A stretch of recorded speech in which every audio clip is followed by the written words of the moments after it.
Hello everybody and welcome. In this video I will show you how to turn on play and pause mode on your headphones JBL Live 300 TWS. You have to start by open JBL application. Now click on headphones icon or settings icon and click on play and pause. Now let's go to Spotify, and if I remove one of the headphones from my ear, it automatically pauses the song. So let's check it. I remove it, it automatically pauses. Now if I put it again, it plays a song. And that's it.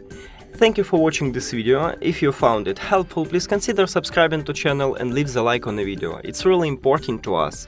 See you later!